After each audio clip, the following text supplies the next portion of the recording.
Star Wars is back on the silver screen yet again, and the term space opera is back in the popular lexicon. In honor of the galactic adventure, we've decided to argue violently around the office and put together our favorite list of the best space operas in TV and film. Do you understand me? A space opera is a subgenre of science fiction. The term, which started as an insult, was coined by fan writer Wilson Tucker in the fanzine La Zombie in 1941. So without further ado, here's our list of our favorite space operas and why, and then you can freely yell at us about it after you watch it. Coming in at number 10, we have everyone's favorite Marvel Chris. Everyone's favorite Chris. Who the hell are you guys? Oh no, I just started a Twitter battle, didn't I? Or more specifically, 2011's Thor. While the Earth sections of this movie qualify more as some kind of slapstick romantic comedy. I'm sorry. A major chunk of the film takes place in space, where a very literal operatic melodrama takes place between Thor, Loki, and Odin. Poised is a tragic tale of royalty gone amok, the almost baroque art direction of Asgard, and the slightly heightened direction given to the acting by director Kenneth Branagh, who in his very prolific career has been president of the Royal Academy of Dramatic Arts and is well known for his filmic adaptations of Shakespeare, so this style should come as no surprise. It was actually fairly smart of Marvel to literally make the first Thor a space opera, half Shakespearean tragedy, half comedy of errors. Thor is very much worth your time. Silence. Next up at number 9 comes a pick that's probably going to spark yet another mix of angry internet comments, but we're here for it, and that's Stanley Kubrick's 2001 A Space Odyssey. Come at me, YouTube!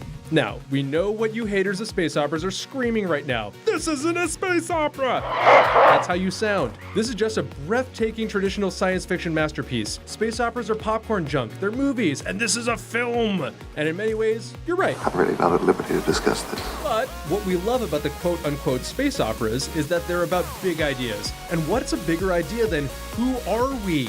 2001 is about our relationship with the unknown and its impact on how we grow, and what our place is in the timeline of cognitive evolution. I see you, Hal. It doesn't get bigger than that. Add to the fact that when it came out in 1968, it revolutionized the scale of visual effects with some of the most ambitious imagery ever put on screen at the time. And lastly, simply because of the giant space it holds in our hearts, we think it deserves to hold a spot in a list about big, big space things. At number 8, okay, we're gonna talk about Dune. It's Dune. Dune is probably best known as the 1965 sci-fi novel by Frank Herbert. It won a ton of awards and takes place in a distant future where there's interstellar feudalism, a bunch of noble houses that control individual planets, there's an emperor, a young hero with a last name that sounds like a mythological demigod, and a shit ton of talk about spice. Give me spice! In 1984, it was adapted into a film by David Lynch. I thought he said June. And in 2000, it was a miniseries on the Sci-Fi Channel, back when they spelled it correctly. But none of those are our pick. Our pick is the idea of the infamous Jodorowsky's Dune. Long the fascination of the internet and documented in a 2013 documentary film by Frank Pavich, the film notes and concepts, extensive storyboards, and concept art are cited as inspirations for Alien, Star Wars, Terminator, and many more. The movie never saw the light of day for financial reasons, obvious when you take a look at what the 14-hour super movie would have become. But we couldn't exclude the film that could have been from the list. Speaking of over the top, here comes our next pick, which may or may not surprise you, was the opening film of the Cannes Film Festival in 1997, which was screened in a specifically built 100,000-foot arena. Tickets were free swatches and included a futuristic ballet, a fashion show, and fireworks. A premiere all in all costing between $2 to $3 million.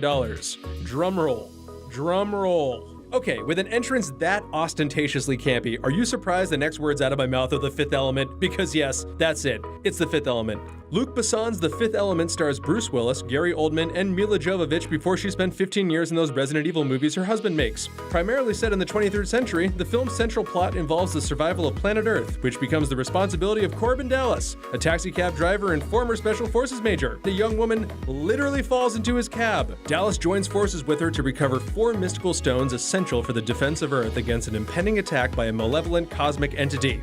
Besson started writing the story that became The Fifth Element when he was 16 years old. Really? That's fun. I didn't know that. And it's been called both the best and worst summer blockbuster of all time. The film is clunky and problematic. The writing almost feels like the unbaked hodgepodge ideas of a teenage boy dreaming up a pirate-like adventure in space, and it plays along. But it's also a visually inventive, gleefully over-the-top pop sci-fi adventure with beautifully sophisticated costume design, expertly choreographed action sequences, and it keeps the popcorn flowing every time. It's fun, it's big, and it packs a punch. Anybody else want to negotiate? At number 6, we're sticking to the fun side of things with Galaxy Quest. Excellent choice. Oh man. The film centers around a cast of a defunct cult television series called Galaxy Quest. You can do the mental math. In which the crew of a spaceship embarked on intergalactic adventures who are suddenly visited by actual aliens who believe the series to be an accurate documentary and become involved in a very real intergalactic conflict. It's like Contact, but instead of like the Nazi Olympic thing, they got Star Trek. And then they're like, oh, it's documentaries. It's fantastic. There's been a number of attempts at science fiction comedy and satire over the years, but few have captured both the passion and ridiculousness of fandom and embraced the tropes of classic space opera television like Star Trek, Doctor Who, and Battlestar Galactica. The film is high emotion, action, style, and scale that pokes fun at the silliness of space operas and the culture around them, while also doing so with respect. It's critical and satirical without being mean-spirited, and manages to be its own great universe in the end. Seriously, it's classic. Never give up, never surrender. Next up at number 5, I want to stay with satire for a moment. You want to see the galaxy? How about a trip to the outer rings? Sagama Beach. 1997's military sci-fi action movie by Paul Verhoeven, Starship Troopers. Yes! Would you like to know more? Which, by the way, most people think is an adaptation of the novel by Robert Heinlein, but it's not. They ended up licensing the name and eventually shifting over a lot of the underlying world, but it actually started as a totally unrelated script called, no joke, Bug Hunt at Outpost 9. The story follows a young soldier named Johnny Rico and his exploits in the Mobile Infantry, a futuristic military unit. Rico's military career progresses from recruit to non-commissioned officer and finally to officer against the backdrop of an interstellar war between mankind and an insectoid species known as arachnids. In the middle, there's also co-ed showers and also Gary Busey's son doing like a really creepy face with a violin. The film was panned for its wooden acting, glorification of violence, and stilted dialogue, but later praised for its ruthless satire and self-awareness. While the original novel has been accused of promoting fascism and military rule, Verhoeven utterly takes a jab at jingoism in popular teen male fantasies. And hey, the movie also makes a darn good drinking game. Neil Patrick Harris and Michael Ironside from Splinter Cell are also in it, so check that out. Wait, you don't know that Neil Patrick Harris touches the giant like brain monster? It's afraid! And then they all celebrate? Oh my god. Anyway, Starship Troopers, guys, it's a good movie. Coming up at number 4, we're switching gears to one of the longest running characters of space opera in modern history.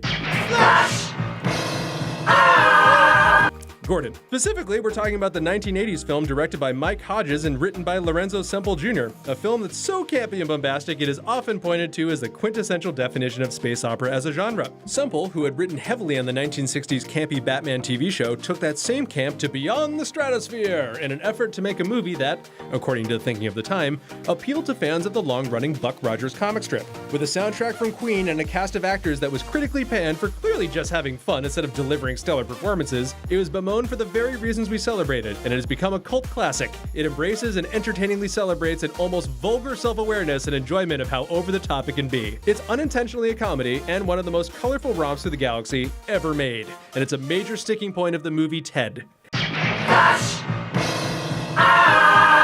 At number 3, we were originally going to go with 1984's The Last Starfighter. It's quite literally a teen fantasy made real as the lead gets embroiled in an intergalactic battle drama, but after much debate and hair pulling, we decided that this is the part of the list where TV starts to win the game. And while there is a movie in this pick, if we're going to talk about melodramatic ensembles getting embroiled in intergalactic wars they don't want to be a part of, we have to go with Serenity and its origin series, Firefly. The all too early canceled series and subsequent movie have been the brunt of a ton of critical and fan debate over how good the world actually is. But the ensemble cast delivers a punch. The interpersonal drama between the characters carries the flashy world, over-the-top action, and on-the-nose post-Civil War themes in recognizable and identifiable themes of loss and the struggle with grief. The underlying metaphors that carry the gaudy setting make us agree with the fans who just wish we could get more of it. All aboard. Coming in hot at number 2 is what we like to think of as one of the truly great early binge-worthy sci-fi epics. This choice is our top remake. Sure, Netflix has that super sexy robot in their version of Lost in Space, and Stargate SG-1 became a TV phenomenon in its own right, but our pick for best remake is Battlestar Galactica. Searching for a mythical planet called Earth, the crew of the eponymous Galactica struggle for survival against an android race of robots called Cylons who devastated the human population. Described by Time magazine as a gripping sci-fi allegory of the War on Terror, Complete with monotheistic religious fundamentalists, sleeper cells, civil liberties crackdowns, and even a prisoner torture scandal, this show received a Peabody Award for overall excellence, several Emmy Awards for visual effects, and Emmy nominations for both writing and directing. Time magazine also named it one of the 100 best TV shows of all time, and we think it's frackin' awesome. So say we all! So say we all! Finally, at number 1... What was that? It's Babylon 5. Airing from 1993 to 1998 and paving the way for shows like Lost and Heroes, J. Michael Straczynski's creation was created to be a televised novel with a beginning, middle, and end. Although it had a slow start, the show had innovative ideas and originality throughout. The ensemble cast portray alien ambassadorial staff and humans assigned to the 5-mile-long space station, a center for trade and diplomacy. Described as one of the most complex programs on television, story arcs drew upon the prophecies, religious zealotry, racial tensions, social pressures, and political rivalries which existed within each of their cultures to create a contextual framework for the motivations and consequences of the protagonist's actions. Let's just say this thing is like the West Wing in space, okay? So, who are you voting for? It's complex, rich with themes of authoritarianism, war, and even addiction. The costumes, prosthetics, visuals, and even the music all take it up to 11, and it is, for almost too many reasons to get into, our favorite space opera. So that's it. That's our list. In the end, how much does any given qualifier for a subgenre truly matter? I mean, paring down your favorite stories until they're nothing but sets of rules is silly at best. We like the stories that we like. They all rely on similar devices, tropes, and narrative styles. There's very little that sets one genre apart from the other in the broadest sense, and that's perfectly fine. Go ahead and argue about it in the comments, like you do, and let us know what you think.